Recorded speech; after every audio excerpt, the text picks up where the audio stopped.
자, 지금 그 반도체를 투자하는 분들이 헷갈려 하시는 것들이 많아요. 그래서 예전에는 사실 우리나라의 하이닉스랑 삼성전자랑 그냥 D램에 특화된 회사들이었잖아요. 그래서 그런 것만 그 수율과 그 나노 공정이 얼마나 앞서 나가는지 뭐 이런 것만 봤었고, 그다음에 D램의 가격 추이가 어떤지 그게 이 영업이익이랑 굉장히 직결되니까. 그리고 D램의 경쟁자들 뭐 이런 것들이 우리나라에 반도체를 투자하는 사람들이 어떤 핵심 키워드였다면, 지금 같은 경우에는 사실 미국 투자가 굉장히 활발하게 되고 있기 때문에 뭐 엔비디아, AMD, 마이크론 직접 투자할 수 있기 때문에 굳이 우리가 삼성전자나 하이닉스에만 반도체 투자를 국한할 필요가 전혀 없어요. 그리고 지금 엔비디아가 완전히 시장의 판도를 뒤집고 있기 때문에 도대체 지금 우리가 반도체 투자를 어떻게 생각해야 되고 어떤 관점에서 무엇을 투자해야 되냐를 좀 정리할 필요가 있어요. 그래서 제가 오늘 한 5가지 주제로 좀 정리를 해봤습니다.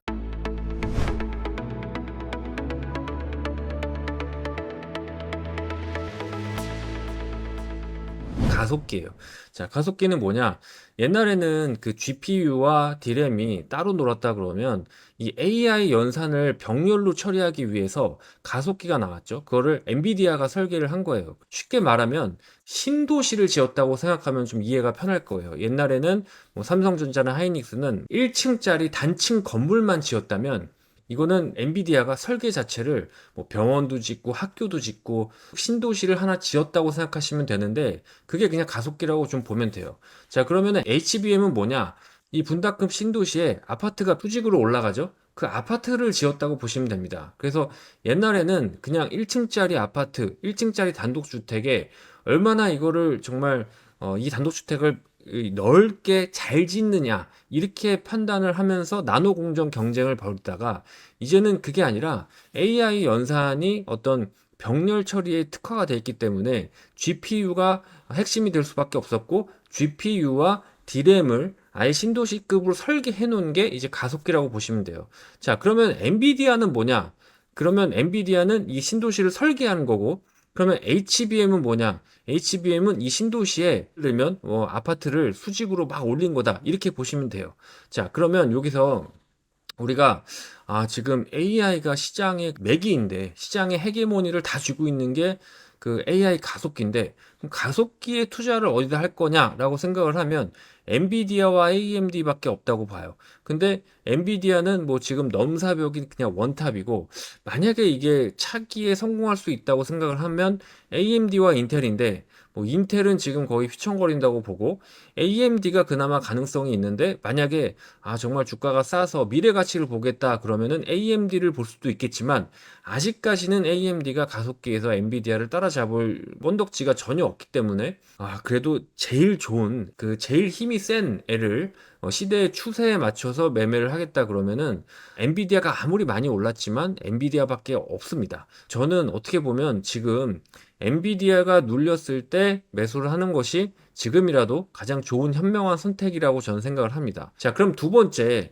자, 그러면 엔비디아가 가속기를 만드는데 이거를 뭐 국내 반도체 회사는 절대 따라갈 수가 없기 때문에, 그럼 여기에 엔비디아의 빨대를 꽂는 HBM, 가속기 안에 들어가는 HBM이라도 좀 투자를 해보자라고 생각하면 세 개의 회사가 있죠. SK 하이닉스와 미국의 마이크론과 삼성전자가 있죠. 근데 이 부분에서는 좀 고민을 해봐야 될 게, 엔비디아가 삼성전자를 싫어한다기보다 엔비디아와 TSMC가 너무 특수한 관계예요. 그 엔비디아의 칩을 TSMC에서 생산을 하거든요. 근데 삼성전자는 TSMC랑 자꾸 경쟁을 하려고 그래요.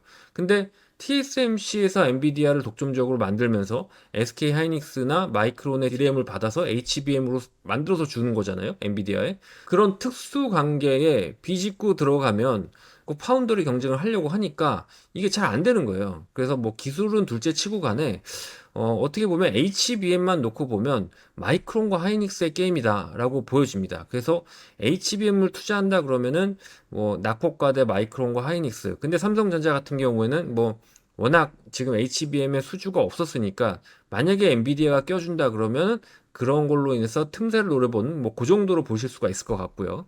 자, 그 다음에 파운더리랑 팹리스를 놓고 보면 TSMC와 삼성전자가 파운더리 쪽에서 남아요. 이게 뭐냐면 팹리스는 그냥 공장이 없이 설계만 하는 거고요. 파운더리는 공장만 있고 설계 주문을 받으면 그거를 이제 생산을 해주는 게 파운더리죠. 그래서 삼성전자가 파운더리에서 이제 잡겠다고 했는데 파운더리에서 지금 못하고 있으니까 주가가 이렇게 내려가는 거예요. 근데 주가가 내려갈 수밖에 없는 게 지금 세계 반도체의 흐름을 그 가속기가 잡고 있는데 가속기는 엔비디아가 설계를 하는 거고 근데 엔비디아가 TSMC와 정말 그 대만계 네트워크의 특수 관계이란 말이에요. 근데 삼성전자가 TSMC랑 경쟁을 하려고 그러는데 그게 안 된다는 거예요. 그래서 어떻게 보면은 지금 우리는 자꾸 하이닉스랑 삼성전자만 비교하니까 하이닉스에 비해서 삼성전자가 되게 바보 같은 회사 아닌가 뭐 이러 자꾸 이렇게 얘기를 하는데 그건 절대 아닙니다. 왜냐면 애초에 하이닉스는 파운더리에서 TSMC를 잡겠다는 생각 자체를 안 했어요. 삼성전자가 그나마 파운더리에서 지금 한번 TSMC를 잡아보자 이렇게 나오다가 단지 이제 엔비디아와 TSMC의 특수 관계를 이길 수도 없었고 그다음에 물론 TSMC의 경쟁력을 따라잡을 수 못했고 수율도 나오지 못했고 그래서 한번 좀 모멘텀을 확 해보자 했다가 못한 거지. 어차피 하이닉스는 최태원 회장 기사 인터뷰도 보면 이게 지금 특수 효과를 받고 있는 거지. 뭐 엔비디아가 언제까지 뭐 하이닉스랑 마이크론에 돈을 굉장히 많이 벌게 해주겠어요. 나중에는 경쟁시키겠죠.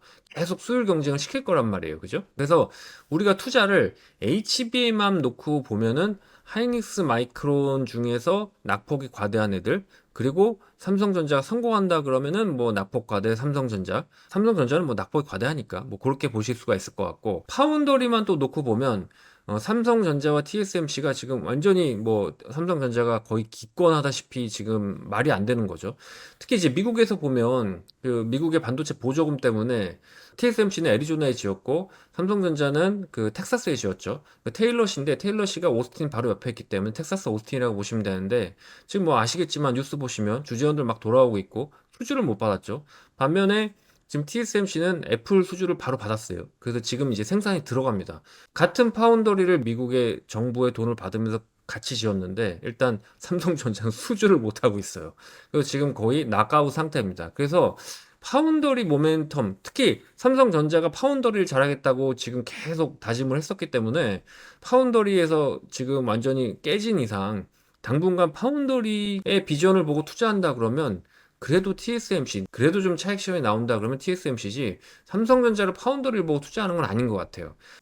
마지막으로 D램이 있습니다. 자, D램은 우리 전통적인 SK 하이닉스와 삼성전자인데 D램만 놓고 보면 삼성전자가 낫죠. 왜냐면 하이닉스는 지금 D램의 생산 물량을 물론 HBM D램이지만 어쨌든 HBM용으로 많이 라인을 돌렸기 때문에 만약에 지금 D램 현물 가격이나 선물 가격이 많이 오른다 그러면 당연히 삼성전자가 이익이 잘 나올 거고 삼성전자가 상반기에 그나마 HBM도 못하고 파운드리도 깨졌지만 그나마 이익이 나오는 거는 하이닉스가 물량을 많이 HBM 쪽으로 돌리고 디램 가격이 반등하고 있으니까 그나마 이익은 잘 나오고 있는 겁니다. 근데 주가가 빠지는 거는 파운더리와 HBM이랑 가속기 쪽에서 미래가 없기 때문에 그런 거죠.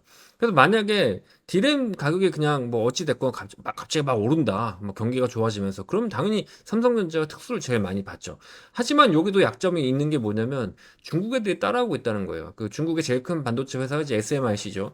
중국이 올해 뭐 투자가 반도체 거의 60 몇 조인가 그렇더라고요. 그 중국 전체로 놓고 보면. 그래서 미국, 일본, 뭐 대만, 한국 합친 것보다 더 많다 그러는데, 그러니까 여기서 삼성전자가 헷갈리는 겁니다. 뭐냐면 지금 뭐 가속기만 생각을 하면 당연히 엔비디아 아니면 AMD니까 삼성전자를 못 끼고요. 그다음에 HBM만 생각하면 낙폭과대 정도를 볼 수 있지만 아직은 뭐 제대로 양산을 못 하고 있으니까 낙폭과대 마이크론이나 하이닉스인 거고 그다음에 파운드리에 투자한다면 뭐 삼성전자는 거의 깨지는 분위기니까 지금 삼성전자가 오늘 뉴스를 보니까 EUV 펠리클에서 CNT로 탄소 나노 튜브를 공동으로 개발했다고 그러더라고요.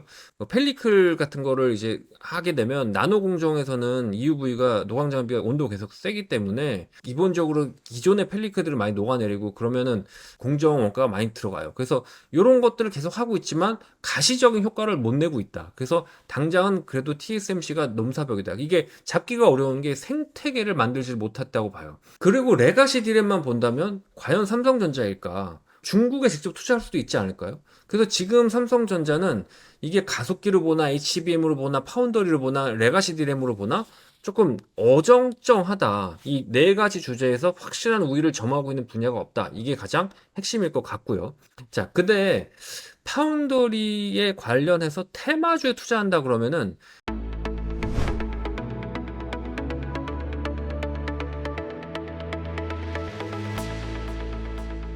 테마주에 투자한다 그러면은 TSMC가 지금 거의 신고가인데 이번 주 실적 발표가 나오죠. 어닝 컨센서스가 주당 1.8불까지 나오더라고요. 그렇게 되면은 유일한 그 TSMC VCA인 에이징랜드, VCA랑 DSP는 거의 비슷한 건데 삼성전자는 DSP, TSMC는 VCA라 그러거든요. 그 밸류 체인 그 연합이라 그래가지고 파운더리 수주를 하는 중간에서 설계를 하거나 생산하는데 도와주는 게 이제 TSMC는 VCA라 그러고 삼성은 DSP라 그러는데 TSMC 주가가 좋거나 TSMC가 굉장히 부각을 받을 때는 한국의 유일한 VCA인 에이징랜드가 모멘텀을 받을 수 있고 근데 삼성 파운드리가 지금 계속 적자지만 얘도 그래도 반짝할 때는 있을 거 아니에요. 근데 주로 언제 반짝할 수 있냐면 매년 5월에서 7월에 삼성 파운드리 포럼이 있어요. 그래서 그때 잠깐 반짝할 수 있습니다. 올해도 반짝했고요. 그래서 관련주들은 AD 테크놀로지, 강원칩스, 코아시아입니다. 그래서 반도체가 옛날에 우리는 D램만 투자를 했지만 지금은 완전히 판이 틀어졌기 때문에 제가 오늘 설명해드린 네 가지 관점으로 투자를 생각해야 되고 각각의 모멘텀이 다르니까 잘 모르시겠으면 퀀텀 투자자문에 문의하시면 됩니다.